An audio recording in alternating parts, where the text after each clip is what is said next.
Marcel, le lutin de Noël du château de Canon.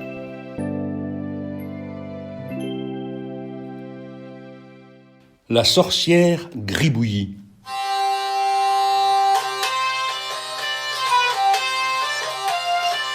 Si vous allez vous promener dans le fond du jardin anglais, vous apercevrez un vieux château. Tout petit à l'extérieur, il est très grand à l'intérieur. Mais surtout n'y entrez pas, la sorcière gribouillie en serait très fâchée. Si vous voulez la voir, il faudra dire la formule magique. Gribouillis gribouilla, bafouillis garbouilla.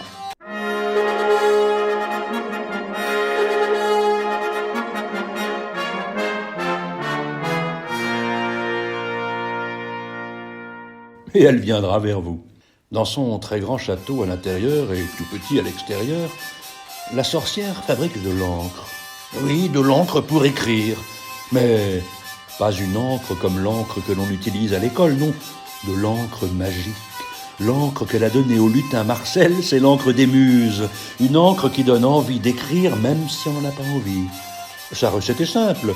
Il faut mélanger 3 larmes de corbeau, 2 gouttes de pipi de coccinelle, 1 litre d'eau du laison, mélanger 3 tours, faire chauffer à 70 degrés, refroidir à moins 27 degrés, ajouter à ce moment précis un flocon de neige et attendre 12 minutes et 32 secondes. Jeter alors dans le mélange un soupçon de poudre de ver de terre et c'est prêt. Il suffit ensuite de tremper la plume dans cette encre. Et la plume écrit toute seule de belles histoires sur le papier.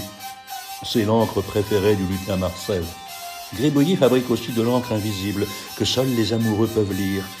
De l'encre capable de trouver toutes les bonnes solutions aux problèmes de mathématiques. L'encre qui transforme tous les gros mots en mots aimables. Et aussi l'encre qui ne fait jamais de faute d'orthographe.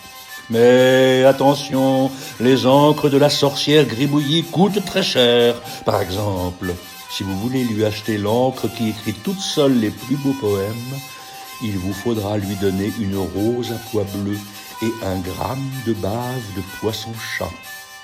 Mais en échange, vous aurez un trésor. À vous de voir. À bientôt, les petits lutins.